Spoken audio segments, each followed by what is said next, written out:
जय हिंद दोस्तों, आप सभी का स्वागत है आपके अपने YouTube चैनल दबंग क्लासेस पर।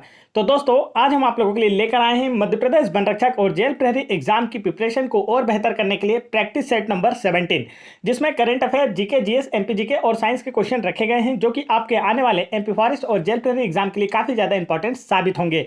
तो चलिए शुरू करते हैं, देखते हैं आज का फर्स्ट क्वेश्चन। फर्स्ट क्वेश्चन में यहाँ पर आप लोगों से पूछा गया है, 2022 में नोबेल शांति पुरस्कार विजेता एलएस बालियास्की को 10 साल की सजा सुनाई गई है, किस देश की है, आप लोगों से यह पूछा गया है। तो इसका जो राइट आंसर है वह है आप लोगों का ऑप्शन नंबर सेकंड, बेलारूस देश के। 2022 में नोबेल शांति पुरस्कार विजेता जो है एलएस बालियास्की, इन्हें 10 साल की सजा सुनाई गई है और यह बेलारूस देश से संबंधित हैं और यह एक मशहूर मानवाधिकार कार्यकर्ता हैं। बढ़ते हैं नेक्स्ट क्वेश्चन की ओर। नेक्स्ट क्वेश्चन में यहां पर आप लोगों से पूछा गया है, भारत भवन इमारत में कितने वर्ग है। 4 ऑप्शन आपको दिए गए और पूछा गया है भारत भवन इमारत जो है इसमें कितने वर्ग हैं। तो दिए गए ऑप्शंस में से राइट आंसर आप लोगों को बताना है। करेक्ट आंसर जो होगा वह है आप लोगों का ऑप्शन नंबर 3, 6 वर्ग। भारत भवन इमारत जो है यह भोपाल में स्थित है और इसमें 6 वर्ग हैं। भारत भवन का जो डिजाइन है यह वास्तुकार चार्ल्स कोरिया के द्वारा तैयार किया गया था। यह आप लोगों को काफी अच्छे से याद रखना है कि भारत भवन का डिजाइन किसने तैयार किया था। अगर आपसे पूछा जाए तो आपका आंसर होगा चार्ल्स कोरिया ने। बढ़ते हैं नेक्स्ट क्वेश्चन की ओर। नेक्स्ट क्वेश्चन में यहां पर आप लोगों से पूछा जा रहा है, महान हिमालय का कोर निम्नलिखित में से किस तत्व से बना हुआ है। 4 ऑप्शन आपको दिए गए और पूछा गया है कि हिमालय का जो कोर है यह निम्नलिखित में से किस तत्व से बना हुआ है। तो इसका जो राइट आंसर होगा वह है आप लोगों का ऑप्शन नंबर 3, ग्रेनाइट का। महान हिमालय का जो कोर है यह ग्रेनाइट का बना हुआ है। हिमालय विश्व की सबसे ऊंची पर्वत श्रृंखला है। इस पर विश्व की सर्वोच्च चोटी माउंट एवरेस्ट भी स्थित है, जिसकी ऊंचाई 8,848 मीटर है, जो विश्व की सर्वोच्च चोटी है। बढ़ते हैं नेक्स्ट क्वेश्चन की ओर। नेक्स्ट क्वेश्चन में यहां पर आप लोगों से पूछा गया है, भारत में हिंदू नेताओं के मध्य एक समझौता जो अछूतों को नए अधिकार प्रदान करता है। तो 4 ऑप्शन आपको दिए गए और पूछा गया कि इनमें से कौन सा भारत में हिंदू नेताओं के मध्य एक समझौता था जो अछूतों को नए अधिकार प्रदान करता था। तो इसका जो राइट आंसर है वह होगा आप लोगों का ऑप्शन नंबर सेकंड, पूना समझौता या पूना पैक्ट। पूना पैक्ट भीमराव अंबेडकर एवं महात्मा गांधी के मध्य हुआ था, जिसके तहत अछूतों को नए अधिकार प्रदान किए गए थे। बढ़ते हैं नेक्स्ट क्वेश्चन की ओर। नेक्स्ट क्वेश्चन में यहां पर आप लोगों से पूछा गया है, निम्नलिखित में से कौन सा मध्य प्रदेश के लोक गायन का एक प्रतिस्पर्धात्मक रूप है। 4 ऑप्शन आपको दिए गए हैं, मध्य प्रदेश के लोक गायन है और यहां पर आप लोगों से पूछा गया कि इनमें से कौन सा मध्य प्रदेश का एक प्रतिस्पर्धात्मक लोक गायन रूप है। तो राइट आंसर जो होगा वह आप लोगों का ऑप्शन नंबर सेकंड, कलगी तुर्रा। कलगी तुर्रा जो है यह मध्य प्रदेश के लोक गायन का एक प्रतिस्पर्धात्मक रूप है। कलगी तुर्रा का जो प्रचार है यह मध्य प्रदेश के निमाड़ क्षेत्र से मालवा तक है। इसमें शिव की उपासना की जाती है। तो अगर आपसे पूछा जाए कि कलगी तुर्रा में किसकी उपासना की जाती है, तो आपका आंसर होगा शिव की आराधना या शिव की उपासना की जाती है। नेक्स्ट क्वेश्चन की ओर बढ़ते हैं। नेक्स्ट क्वेश्चन में यहां पर आप लोगों से पूछा गया है, मध्य प्रदेश का सबसे व्यस्त हवाई अड्डा कौन सा है। देखिए यहाँ पर इसका करेक्ट आंसर आपको बताना है और आप लोगों का जो एमपी फॉरेस्ट होता है इसमें एमपी जीके के क्वेश्चन काफ़ी ज़्यादा पूछे जाते हैं। एमपी फॉरेस्ट एग्जाम में जीके जीएस में एमपी जीके का वेटेज ज़्यादा होता है, इसलिए एमपी जीके काफ़ी क्वेश्चन मैं आप लोगों के लिए लेकर आया हूँ। एमपी जीके की बेस्ट प्रिपरेशन करना है तो आप लोग जो पीडीएफ फाइल आपको दिखाई जा रही है या वीडियो के डिस्क्रिप्शन में दी गई लिंक पर क्लिक करके भी आसानी से डाउनलोड कर सकते हैं। यहीं से एमपी जीके जो है आपके एमपी पुलिस कांस्टेबल एग्जाम 2022, पटवारी एग्जाम 2023 और आबकारी एग्जाम 2023 में पूछा गया था। नेक्स्ट क्वेश्चन देखते हैं। नेक्स्ट क्वेश्चन में पूछा है, मध्य प्रदेश का सबसे व्यस्त हवाई अड्डा कौन सा है। तो इसका राइट आंसर आप लोगों को बताना है। करेक्ट आंसर जो होगा वह है आप लोगों का ऑप्शन नंबर 4, देवी अहिल्याबाई होलकर हवाई अड्डा। मध्य प्रदेश का सबसे व्यस्त हवाई अड्डा जो है देवी अहिल्याबाई होलकर हवाई अड्डा है और देवी अहिल्याबाई होलकर हवाई अड्डा जो है यह इंदौर में स्थित है। यह भी आप लोगों को याद रखना है। इंदौर की बात की जाए तो इंदौर मध्य प्रदेश का सर्वाधिक नगरीकृत शहर है। इसे मिनी मुंबई के नाम से भी जाना जाता है। इसे मध्य प्रदेश की व्यावसायिक राजधानी भी कहा जाता है और साथ ही इंदौर को मध्य प्रदेश की खेल राजधानी भी कहा जाता है। बढ़ते हैं नेक्स्ट क्वेश्चन की ओर। नेक्स्ट क्वेश्चन में यहाँ पर आप लोगों से पूछा गया है, उस राज्य का नाम बताइए जहां बांदीपुर राष्ट्रीय उद्यान स्थित है। 4 ऑप्शन आपको दिए गए हैं और इसका करेक्ट आंसर पूछा जा रहा है। तो राइट आंसर जो होगा वह है आपका ऑप्शन नंबर 3, कर्नाटक राज्य में बांदीपुर राष्ट्रीय उद्यान स्थित है। इसके अतिरिक्त कर्नाटक राज्य में नागरहोल टाइगर रिजर्व, बेन्नरघट्टा राष्ट्रीय उद्यान और मुदुमलाई नेशनल पार्क भी स्थित है। तो ये तीनों जो है एग्जाम में अक्सर पूछे जाते हैं, नाम अच्छे से याद रखेंगे। बांदीपुर राष्ट्रीय उद्यान, नागरहोल टाइगर रिजर्व, बेन्नरहट्टा राष्ट्रीय उद्यान और मुदुमलाई नेशनल पार्क जो है यह कहाँ स्थित है, तो आपका आंसर होगा कर्नाटक में। बढ़ते हैं नेक्स्ट क्वेश्चन की ओर। नेक्स्ट क्वेश्चन में यहाँ पर आप लोगों से पूछा जा रहा है, भारत में 10वीं पंचवर्षीय योजना का कार्यकाल कितना था। 4 ऑप्शन आपको दिए गए हैं। पूछा गया है कि जो 10वीं पंचवर्षीय योजना थी इसका कार्यकाल कब से कब तक था। तो इसका जो राइट आंसर होगा दोस्तों वह है आप लोगों का ऑप्शन नंबर फर्स्ट, वर्ष 2002 से 2007 तक। भारत में 10वीं पंचवर्षीय योजना का जो कार्यकाल है वह वर्ष 2002 है। यहाँ पर देखिए 2002 है, 2002 से वर्ष 2007 तक था। वर्तमान समय में पंचवर्षीय योजनाओं को समाप्त किया गया है। पंचवर्षीय योजनाएं जो है इनका संचालन योजना आयोग के द्वारा किया जाता था और प्रधानमंत्री नरेंद्र मोदी जी के द्वारा योजना आयोग को समाप्त कर उसके स्थान पर 1 जनवरी 2015 को नीति आयोग की स्थापना की गई है। नीति आयोग जो है यह भारत के थिंक टैंक के रूप में कार्य करता है और नीति का जो फुल फॉर्म अक्सर एग्जाम में पूछा जाता है तो इसका फुल फॉर्म होता है national institution for transforming India. तो यह भी आप लोग याद रखेंगे, एग्जाम में आपसे पूछा जा सकता है। बढ़ते हैं नेक्स्ट क्वेश्चन की ओर। अभी आप लोगों के आबकारी एग्जाम 2023 में क्वेश्चन पूछा गया था कि योजना आयोग का किसने समाप्त किया था, योजना आयोग को किसने समाप्त किया गया था। तो आपको ऑप्शन में कई नेताओं के नाम दिए थे, जो इसका करेक्ट आंसर तब था नरेंद्र मोदी जी ने। इसके स्थान पर किसकी स्थापना की, नीति आयोग की, योजना आयोग के स्थान पर 1 जनवरी 2015 को। नेक्स्ट क्वेश्चन में यहाँ पर पूछा गया है, मध्य प्रदेश का हिंडोला तोरण का मंदिर या तो त्रिमूर्ति या किस भगवान को समर्पित है। 4 ऑप्शन आपको दिए गए हैं और पूछा गया है कि हिंडोला का जो तोरण मंदिर है यह या तो त्रिमूर्ति या फिर इनमें से किस भगवान को समर्पित है। तो राइट आंसर होगा ऑप्शन नंबर 3, भगवान विष्णु को। मध्य प्रदेश का हिंडोला तोरण का जो मंदिर है यह या तो त्रिमूर्ति अर्थात ब्रह्मा विष्णु महेश या विष्णु भगवान को समर्पित है। हिंडोला तोरण को चौखंबा भी कहा जाता है। तो यह भी आप लोग याद रखेंगे। आप लोगों के कांस्टेबल एग्जाम 2022 में एक क्वेश्चन पूछा गया था कि चौखंबा और अठखंबा मंदिर मध्य प्रदेश में कहाँ स्थित है। तो जिसका राइट आंसर था ग्यारसपुर, जो कि आपके ऑप्शन में पूछा गया था। ठीक है, 8 फरवरी की फर्स्ट शिफ्ट में पूछा गया क्वेश्चन था, 8 फरवरी 2022 की कांस्टेबल एग्जाम में। तो यहां पर पूछा गया था कि चौखंबा और अठखंबा मंदिर कहां स्थित है। तो जिसका राइट आंसर था कहां स्थित है, ग्यारसपुर विदिशा में स्थित है और इसे ही हिंडोला तोरण का मंदिर या चौखंबा के नाम से भी जाना जाता है। तो यह आप लोग याद रखना है। इस तोरण के स्तंभ में आपको भगवान विष्णु के 10 अवतारों का चित्रण देखने के लिए मिलता है। हिंडोला तोरण द्वार जो है विदिशा शहर का मुख्य स्मारक है और यह विदिशा के ग्यारसपुर में स्थित है। तो यदि आप लोगों से पूछा जाए हिंडोला तोरण का मंदिर कहाँ स्थित है तो आप बताएंगे कि ग्यारसपुर विदिशा में, या फिर आप लोगों से पूछा जाए कि चौखंबा मंदिर कहाँ स्थित है तो अब भी आप लोगों से इस प्रकार क्वेश्चन पूछा जाए तब भी आप कहेंगे कि ग्यारसपुर विदिशा में स्थित है। अब आपसे पटवारी एग्जाम 2023 में यहीं से एक और क्वेश्चन पूछा गया था। एक क्वेश्चन इस प्रकार पूछा गया था कि चौखंबा मंदिर के अवशेष कहाँ पाए गए हैं, तब भी आंसर ग्यारसपुर ही था। तो देखिए यह क्वेश्चन काफी इंपॉर्टेंट है, आपसे कांस्टेबल में भी पूछा गया, पटवारी में भी पूछा गया, तो आप लोग इसे याद रखेंगे। आपके फॉरेस्ट में भी पूछा जा सकता है। नेक्स्ट क्वेश्चन में यहाँ पर पूछा गया है, भारतीय पुरुष हॉकी टीम के कोच कौन बने हैं। तो यहाँ पर पूछा जा रहा है कि वर्तमान में भारतीय पुरुष हॉकी टीम के जो कोच हैं वह कौन बने हैं। तो बताइए इसका राइट आंसर क्या होगा।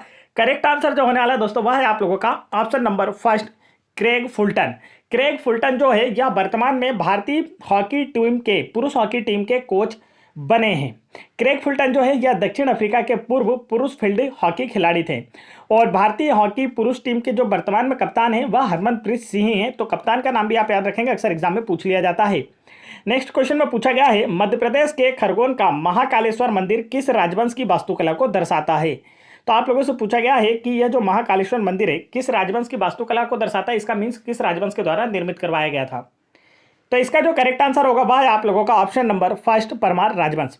मध्य प्रदेश के खरगोन में जो महाकालेश्वर मंदिर है यह परमार राजवंश की वास्तुकला को दर्शाता है। परमार वंश की स्थापना उपेंद्र राज या कृष्ण राज ने की थी। देखिए ऑप्शन में कभी कभी आप लोगों को कृष्ण राज देखने को मिलता है या तो इसका पूरा नाम देखने को मिलता है उपेंद्र कृष्ण राज। पूरा नाम क्या था, उपेंद्र कृष्ण राज, नहीं तो कभी कभी ऑप्शन में उपेंद्र राज ही लिखा जा सकता है। तो इन तीनों कंडीशन में आपके आंसर यही होंगे। इसका जो पूरा नाम है वह क्या है, तो परमार वंश की स्थापना की थी उपेंद्र कृष्णराज ने और इसकी जो राजधानी थी वह उज्जैन थी। बाद में परमारों ने अपनी राजधानी धार स्थानांतरित कर दी थी। परमार वंश के जो सर्वाधिक प्रसिद्ध राजा थे वह परमार वंश के 9वें राजा भोज थे। ठीक है, राजा भोज के नाम पर ही प्रदेश की राजधानी भोपाल का नाम रखा गया है। चलिए बढ़ते हैं नेक्स्ट क्वेश्चन की ओर। महाकालेश्वर मंदिर की बात की जाए तो मध्य प्रदेश में जो महाकालेश्वर मंदिर, अगर आपसे सीधा पूछा जाए कि मध्य प्रदेश में महाकालेश्वर मंदिर कहाँ स्थित है, तब आप बताएंगे उज्जैन में क्षिप्रा नदी के तट पर महाकालेश्वर मंदिर स्थित है। लेकिन यहाँ स्पेशली पूछा गया है कि खरगोन के महाकालेश्वर मंदिर किस राजवंश की वास्तुकला को दर्शाता है, तब आपका आंसर होगा परमार। आपसे स्पेशल पूछा जा गया है यहाँ पर बता करके खरगोन का। अगर आपसे स्पेशली ना पूछा जाए तो महाकालेश्वर मंदिर यदि आपसे पूछा जाए कहाँ है, तो आप आंसर उज्जैन ही करेंगे। उज्जैन को मध्य प्रदेश की धार्मिक नगरी भी कहा जाता है। नेक्स्ट क्वेश्चन में देखिए आप लोगों से पूछा है बेरोजगारी दर क्या है। 4 ऑप्शन आपको दिए गए हैं। इकोनॉमिक्स से एक क्वेश्चन पूछा गया है जिसका राइट आंसर आप लोगों को बताना है। तो बेरोजगारी दर कैसे निकाली जाती है आप लोगों से पूछा जा रहा है। तो इसका जो करेक्ट आंसर बा आप लोगों का ऑप्शन नंबर, जल्दी बताइए राइट आंसर कौन सा होगा। तो करेक्ट आंसर यहां पर आप लोगों को होना है ऑप्शन नंबर सेकंड। कुल श्रम शक्ति में बेरोजगार श्रमिकों का जो प्रतिशत है यह बेरोजगारी दर कहलाता है। बढ़ते हैं नेक्स्ट क्वेश्चन की ओर। नेक्स्ट क्वेश्चन की ओर बढ़ने से पहले दोस्तों मैं आपको बता दूं, यदि आप लोग एमपी फॉरेस्ट और आपके एमपी जेल प्रेफर एग्जाम की प्रिपरेशन को और बेहतर करना चाहते हैं तो आप हाल ही में कंडक्ट कराई गई एमपी गवर्नमेंट की एग्जाम जैसे कि MP police constable exam 2022, Madhya Pradesh आबकारी एग्जाम 2023, एमपी पटवारी एग्जाम 2023, इनके प्रीवियस ईयर पेपर सभी शिफ्टों के पेपर जरूर लगाएं, क्योंकि यहां से आप लोगों को एग्जाम का लेवल पता चलेगा कि एग्जाम में कैसे क्वेश्चन पूछे जाते हैं। जीके, जीएस, एमपीजीके, मैथ्स सारे क्वेश्चन किस प्रकार के आते हैं। पटवारी एग्जाम में से आप लोग हिंदी और इंग्लिश की भी प्रिपरेशन अच्छे से कर पाएंगे कि किस प्रकार से क्वेश्चन आपसे पूछे जाते हैं। तो यदि आप लोग ये पीडीएफ डाउनलोड करना चाहते हैं तो वीडियो के डिस्क्रिप्शन में आपको लिंक दी गई है, वहां से सारी पीडीएफ डाउनलोड कर सकते हैं। साथ ही आप लोग एमपी पुलिस कांस्टेबल एग्जाम 2022 और पटवारी एग्जाम 2023 की सब्जेक्ट वाइज पीडीएफ फाइल भी डाउनलोड करना चाहते हैं, जैसे हिंदी की सभी 70 शिफ्टों की पीडीएफ फाइल, मैथ्स की सभी 70 शिफ्टों की पीडीएफ फाइल, इंग्लिश की सभी 70 शिफ्टों की पीडीएफ फाइल, जीके जीएस की सभी 70 शिफ्टों की पीडीएफ फाइल। तो आप इस प्रकार सब्जेक्ट वाइज पीडीएफ फाइल भी डाउनलोड कर सकते हैं, जहां से आप लोगों को पढ़ने में आसानी होगी। आप एक सब्जेक्ट कोई सा भी पढ़ने बैठे तो उस सब्जेक्ट को रेगुलर आप पूरी शिफ्टें पढ़ सकते हैं। आपको स्क्रॉल नहीं करना होगा, रेगुलर आप एक साथ पूरी 70 शिफ्टों के क्वेश्चन देख सकते हैं। तो यदि आप लोगों को ये सारी पीडीएफ डाउनलोड करना है तो आप वीडियो के डिस्क्रिप्शन में दी गई लिंक पर क्लिक करके आसानी से डाउनलोड कर सकते हैं। नहीं तो आप इस नंबर पर, जो नंबर मैं आप लोगों की स्क्रीन पर दे रहा हूं, इस पर व्हाट्सअप कर भी हमसे आसानी से सारी पीडीएफ प्राप्त कर अपनी प्रिपरेशन को बेहतर कर आने वाले एग्जाम में सिलेक्शन ले सकते हैं। तो चलिए बढ़ते हैं नेक्स्ट क्वेश्चन की ओर। नेक्स्ट क्वेश्चन में आपसे पूछा गया है किस घटना ने अशोक की प्रशासनिक नीति में गहरा परिवर्तन किया। 4 ऑप्शन आपको दिए गए और बोला गया इनमें से किस घटना ने अशोक की प्रशासनिक नीति में गहरा परिवर्तन किया था। तो इसका जो करेक्ट आंसर होगा दोस्तों वह है आप लोगों का ऑप्शन नंबर फर्स्ट, कलिंग युद्ध ने। कलिंग युद्ध ने अशोक की प्रशासनिक नीति में गहरा परिवर्तन किया था। कलिंग युद्ध जो है यह 261 ईसा पूर्व में लड़ा गया था। इस युद्ध में भारी रक्तपात को देखकर अशोक ने बौद्ध धर्म को अपना लिया था। तो यह भी आप लोगों को याद रखना है कि अशोक ने कौन से धर्म को अपनाया था। तो आपका आंसर होगा बौद्ध धर्म को। किस युद्ध के बाद बौद्ध धर्म अपनाया था, तो कलिंग युद्ध के बाद अपनाया था। बढ़ते हैं नेक्स्ट क्वेश्चन की ओर। देखिए अगर आप लोगों से पूछा जाए कि अशोक किस वंश से संबंधित था, तो आपका आंसर होगा अशोक मौर्य जो है यह मौर्य वंश से संबंधित था, जो कि चंद्रगुप्त मौर्य का पौत्र था और बिंदुसार का पुत्र था। बढ़ते हैं नेक्स्ट क्वेश्चन की ओर। नेक्स्ट क्वेश्चन में यहां पर आप लोगों से पूछा गया है पहली बार महिला प्रीमियर लीग किस स्थान पर शुरू की गई। 4 ऑप्शन आपको दिए गए और पूछा गया है कि फर्स्ट टाइम, या हम कह सकते हैं कि WPL का पहले सीजन का जो है कहां से शुरू किया गया। तो इसका जो राइट आंसर है वह होगा आप लोगों का ऑप्शन नंबर 3, नवी मुंबई से। WPL का पहला जो आपका WPL की जो शुरुआत है ये कहाँ से की गई, तो आपका आंसर होगा नवी मुंबई से। WPL जो है यह IPL की तरह ही होगा। IPL का फुल फॉर्म होता है इंडियन प्रीमियर लीग, लेकिन उसमें पुरुष क्रिकेट खिलाड़ी खेलते हैं। अब महिला क्रिकेटरों के लिए एक और लीग शुरू की गई है जिसका WPL कहा जाएगा, वुमेन्स प्रीमियर लीग। तो ठीक है, इसकी शुरुआत इस साल भी हुई है और यह इसका फर्स्ट सीजन है। हम कह सकते हैं कि पहला बार इसका आयोजन किया जा रहा है। और कहाँ से इसकी शुरुआत की गई है, मुंबई से इसकी शुरुआत की गई है। तो WPL 2023 का खिताब जो है मुंबई इंडियंस ने जीता है। किसने जीता है, मुंबई इंडियंस ने WPL 2023 या सीजन फर्स्ट का खिताब जीता है। किसे हराकर जीता है, तो आपका आंसर होगा दिल्ली कैपिटल्स को हराकर जीता है। दोनों आप याद रखेंगे, एग्जाम में जरूर आएगा, इस बात को नोट कर लीजिए। आपसे क्वेश्चन पूछा जाएगा WPL का खिताब किसने जीता है, आंसर होगा क्या होगा, मुंबई इंडियंस ने जीता है। और किसे हराकर जीता है ये क्वेश्चन भी पूछा जा सकता है कि उपविजेता कौन था, तो आपका आंसर होगा दिल्ली कैपिटल्स। और यहां से एक क्वेश्चन और बन सकता है कि WPL 2023 का खिताब जीतने वाली टीम मुंबई इंडियंस की कप्तान कौन है, तब आपका आंसर होगा हरमनप्रीत कौर। बढ़ते हैं नेक्स्ट क्वेश्चन की ओर। नेक्स्ट क्वेश्चन में यहां पर आप लोगों से पूछा गया है निम्नलिखित नदियों में से क्षिप्रा नदी किस नदी में मिलती है। 4 ऑप्शन आपको दिए गए हैं और पूछा गया है कि क्षिप्रा जो है किसकी सहायक नदी है। 4 ऑप्शन में से आप लोगों को बताना है। राइट आंसर जल्दी से बता दीजिए। करेक्ट आंसर जो होने वाला है वह क्या होगा, तो करेक्ट आंसर आपका होने वाला option number first, Chambal. Kshipra नदी का उद्गम इंदौर के निकट काकरी बरडी पहाड़ी से होता है।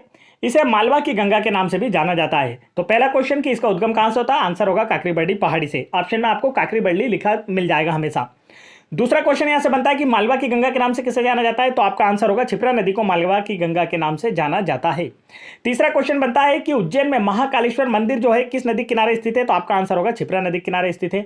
उज्जैन किस नदी के किनारे स्थित है, तब भी आंसर होगा क्षिप्रा नदी के किनारे स्थित है। और उज्जैन में महाकालेश्वर मंदिर के अतिरिक्त कालियादेह पैलेस, भृतहरि की गुफाएं, सांदीपनि आश्रम, यह सभी भी क्षिप्रा नदी के तट पर ही स्थित हैं। क्षिप्रा जो है यह चंबल की सहायक नदी है और चंबल जो है यमुना की सहायक नदी है। यह आप अच्छे से याद रखेंगे, तीनों क्वेश्चन अक्सर एग्जाम में पूछा जाता है।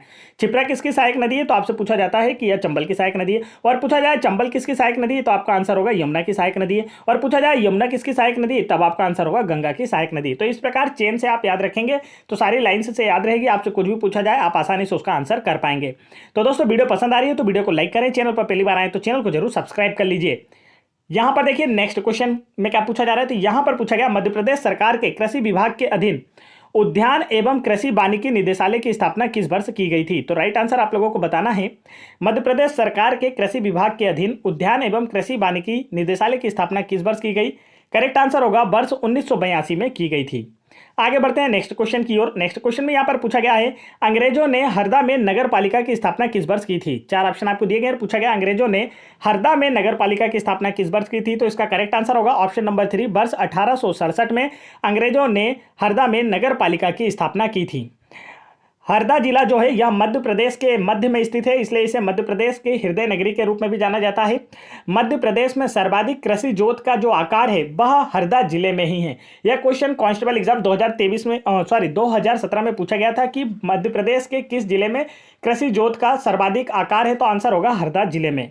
नेक्स्ट क्वेश्चन की ओर बढ़ते हैं। नेक्स्ट क्वेश्चन में यहां पर आप लोगों से पूछा गया है निम्नलिखित में से कौन सा पुरस्कार भारतीय सिनेमा से संबंधित है। चार ऑप्शन आपको दिए गए। पूछा गया इनमें से दिए गए अवार्ड में से कौन सा भारतीय सिनेमा से संबंधित है, तो इसका जो करेक्ट आंसर होगा वह है आप लोगों का option number first Dada Saheb Phalke पुरस्कार जो है यह भारतीय सिनेमा से संबंधित है। दादा साहेब फाल्के को भारतीय सिनेमा का जनक भी कहा जाता था। नेक्स्ट क्वेश्चन की ओर बढ़ते हैं। नेक्स्ट क्वेश्चन में यहाँ पर पूछा गया है निम्नलिखित में से कौन सा जंगल है जिस पर रुडयार्ड किपलिंग ने द जंगल बुक नामक पुस्तक लिखी है, या हम कह सकते हैं द जंगल बुक लिखी है। तो इसका करेक्ट आंसर कौन सा होगा, तो द जंगल बुक आप लोगों ने देखा भी होगा जिसमें मोगली की कहानी बताई जाती है। ठीक है, आपने मोगली वाला नाटक देखा है, तो वह बुक कौन सी है, द जंगल बुक। जब भी मोगली जो नाटक है आपका स्टार्ट होता है तो आप देखेंगे उसमें द जंगल बुक का सॉन्ग चलता है। तो यह रुडयार्ड किपलिंग के द्वारा लिखी गई थी। पहला क्वेश्चन तो यही पूछा जाता है कि द जंगल बुक किसके द्वारा लिखी गई थी, तो आपका आंसर होगा रुडयार्ड किपलिंग के द्वारा लिखी गई थी।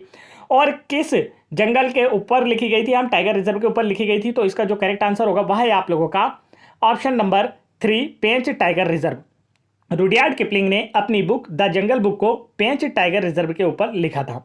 पेंच टाइगर उद्यान में चर्चित स्थल काला पहाड़ भी स्थित है, यह भी आप लोगों को याद रखना है। ठीक है, और यह मध्य प्रदेश के सिवनी जिले में है, यह भी आप लोग याद रखेंगे। काला पहाड़ यहां पर स्थित है। अक्सर एग्जाम में पूछा जाता है कि किस राष्ट्रीय उद्यान में काला पहाड़ स्थित है, तो आपका आंसर होगा पेंच राष्ट्रीय उद्यान में या पेंच टाइगर रिजर्व में। पेंच राष्ट्रीय उद्यान में मोगली लैंड विकसित किया जा रहा है, तो यह क्वेश्चन भी अक्सर एग्जाम में पूछा जाता है किस राष्ट्रीय उद्यान में मोगली लैंड विकसित किया जा रहा है, तो आपका आंसर होगा पेंच टाइगर रिजर्व में। और दूसरा क्वेश्चन भी पूछा जा सकता है कि प्रत्येक वर्ष मध्य प्रदेश सरकार के द्वारा मोगली उत्सव का आयोजन कहाँ किया जाता है, तो भी आपका आंसर होगा पेंच राष्ट्रीय उद्यान में मोगली उत्सव का आयोजन किया जाता है। और इस राष्ट्रीय उद्यान से राष्ट्रीय राजमार्ग 44 गुजरता है, नेशनल हाईवे NH 44 गुजरता है। तो यह क्वेश्चन जो है MPSI एग्जाम 2017 में पूछा गया था कि किस राष्ट्रीय उद्यान से NH 44 गुजरता है, तो आपका जो राइट आंसर होगा वह होगा पेंच राष्ट्रीय उद्यान से। बढ़ते हैं नेक्स्ट क्वेश्चन की ओर। नेक्स्ट क्वेश्चन में यहाँ पर पूछा गया है जादूगर आनंद का जन्म मध्य प्रदेश में कहाँ हुआ था। तो राइट आंसर आप लोगों को बताना है कि जादूगर आनंद का जन्म मध्य प्रदेश में कहाँ हुआ था। तो करेक्ट आंसर आप लोग जल्दी बताएंगे। तो मध्य प्रदेश के सेलिब्रिटी से रिलेटेड क्वेश्चन अक्सर आपके एग्जाम में पूछे जाते हैं। आप लोग चैनल की प्लेलिस्ट में मध्य प्रदेश के जितने भी सेलिब्रिटी हैं उनसे रिलेटेड वीडियो देख सकते हैं। MPGK वाली प्लेलिस्ट में हमने आप लोगों को यह वीडियो प्रोवाइड करा है, साथ ही इसकी PDF भी टेलीग्राम पर प्रोवाइड करा दी है। तो यहाँ पर देखिए जादूगर आनंद का जन्म मध्य प्रदेश में कहाँ हुआ था, राइट आंसर होगा ऑप्शन नंबर 2 जबलपुर में। चलिए बढ़ते हैं नेक्स्ट क्वेश्चन की ओर। नेक्स्ट क्वेश्चन में यहाँ पर आप लोगों से पूछा गया है, देखिए हमारे जो करंट अफेयर GK GS और साइंस GK GS के क्वेश्चन थे वो समाप्त हुए, अब हमारे साइंस के क्वेश्चन स्टार्ट होते हैं। तो वीडियो में लास्ट तक बने रहें। वीडियो पसंद आ रहा है तो वीडियो को लाइक करें, साथ ही चैनल को जरूर सब्सक्राइब कर लें MP गवर्नमेंट की किसी भी एग्जाम में सिलेक्शन लेने के लिए। नेक्स्ट क्वेश्चन में यहाँ पर पूछा गया है लिस्मेनिया एक परजीवी प्रोटोजोआ है जो किस रोग का कारण है। तो इसका जो राइट आंसर है वह है आपका ऑप्शन नंबर 4 कालाजार रोग का। लिस्मेनिया एक परजीवी प्रोटोजोआ है जो कालाजार रोग का कारण है। प्रोटोजोआ संघ के जीव जो होते हैं वह एक कोशिकी होते हैं। नेक्स्ट क्वेश्चन की ओर बढ़ते हैं। नेक्स्ट क्वेश्चन में यहाँ पर आप लोगों से पूछा गया है निम्नलिखित में से कौन एक जैविक घटक है। तो इसका जो राइट आंसर है वह है आप लोगों का ऑप्शन नंबर, जल्दी बताइए, प्रोटोजोआ प्रकाश, जलवायु और वायुमंडलीय गैस में कौन सा जैविक, जैविक मतलब जीवित। तो इसका जो राइट आंसर है वह है आप लोगों का ऑप्शन नंबर ए, प्रोटोजोआ जो है एक जैविक घटक है। और प्रोटोजोआ संघ के जितने भी जीव होते हैं वो क्या होते हैं, एक कोशिकीय होते हैं, अभी मैंने आप लोगों को बताया।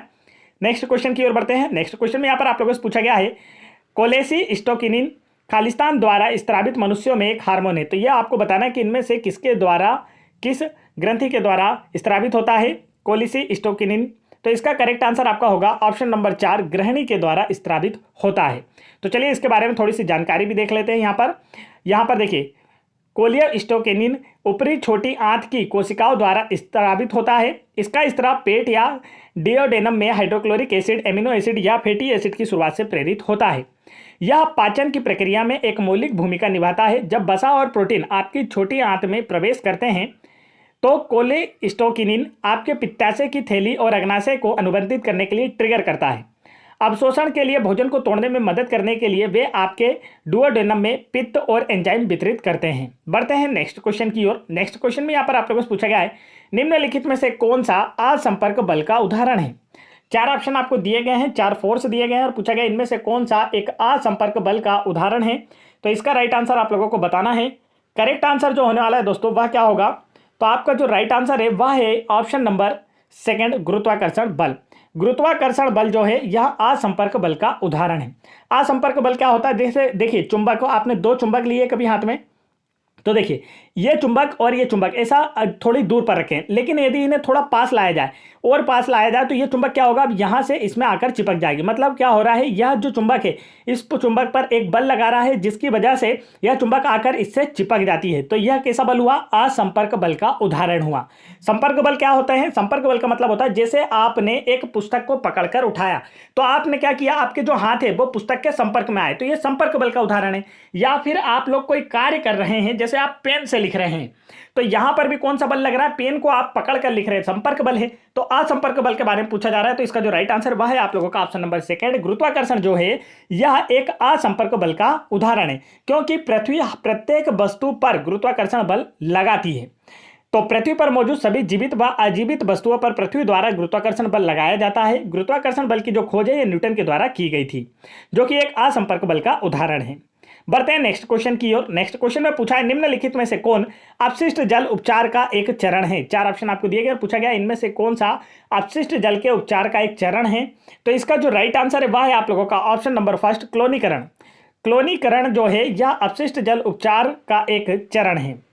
आगे चलते हैं नेक्स्ट क्वेश्चन की। देखिए ये क्लोनीकरण ना होकर क्लोरीकरण था, ठीक है, क्लोरीन डाला जाता है जल को उपचारित करने के लिए, तो ये क्लोरीकरण था। चलिए बढ़ते हैं नेक्स्ट क्वेश्चन की ओर।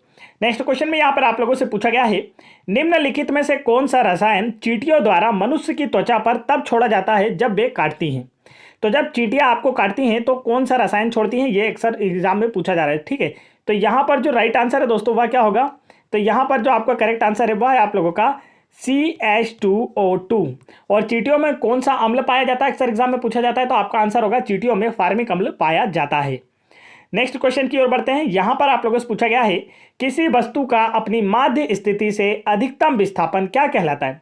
मान लीजिए कि एक यह वस्तु स्वतंत्र रूप से लटकी हुई है, तो इस वस्तु का अधिकतम विस्थापन जब आपने इसमें धक्का दिया या आप कह सकते हैं कि इसे टच किया तो यह मैक्सिमम एक साइड जितनी दूर तक जाती है तो इसका विस्थापन, अधिकतम विस्थापन, ठीक है।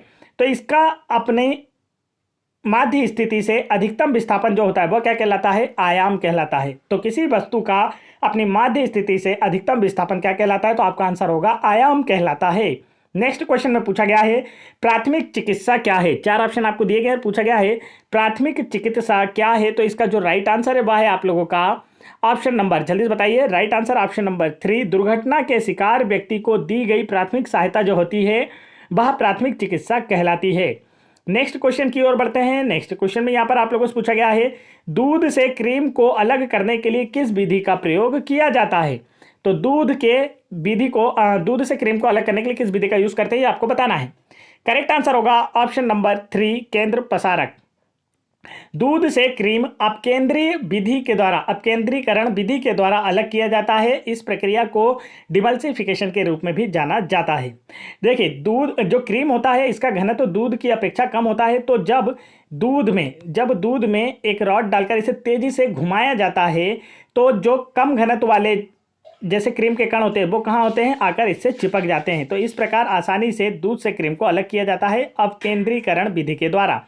नेक्स्ट क्वेश्चन में यहाँ पर आप लोगों से पूछा गया है, एक स्वस्थ व्यक्ति को निम्नलिखित में से किस गुण की आवश्यकता नहीं होती है। 4 ऑप्शन आपको दिए गए हैं, तो बताइए इनमें से किसकी आवश्यकता नहीं होती है एक स्वस्थ व्यक्ति को। करेक्ट आंसर होगा ऑप्शन नंबर 3, दवाओं की आवश्यकता नहीं होती है। टीकाकरण, सही भोजन और व्यक्तिगत स्वच्छता, यह एक स्वस्थ व्यक्ति के लिए जरूरी होती है। देखिए, सही भोजन और स्वच्छता तो जरूरी होते हैं। टीकाकरण की बात की जाए तो जैसे अभी एक कोरोना महामारी आई थी तो इसमें क्या हुआ था, स्वस्थ व्यक्तियों को भी टीकाकरण किया गया था ताकि वह बीमारी इन्हें इन्फेक्ट ना कर सके। बढ़ते हैं नेक्स्ट क्वेश्चन की ओर। नेक्स्ट क्वेश्चन में यहाँ पर आप लोगों से पूछा गया है, करंट के चुंबकीय प्रभाव की खोज किसने की थी। 4 ऑप्शन आपको दिए गए, पूछा गया है करंट के चुंबकीय प्रभाव की खोज किसने की थी। तो राइट आंसर होगा ऑप्शन नंबर 4, H.C. ओस्टर्ड ने करंट के चुंबकीय प्रभाव की खोज की थी। तो ये थे दोस्तों आज के हमारे टॉप 30 क्वेश्चन जो कि हम आप लोगों के लिए लेकर आए थे, जो कि आपके फॉरेस्ट और जेपीटी एग्जाम में जरूर पूछे जाएंगे। तो यहाँ पर हमने आप लोगों के लिए क्विज भी रखी है जिसका आंसर आप लोगों को हमें कमेंट करके बताना है। आज की क्विज है 32वीं बावली कहाँ स्थित है। एमपीजीके का यह क्वेश्चन है कि 32वीं बावली कहाँ स्थित है।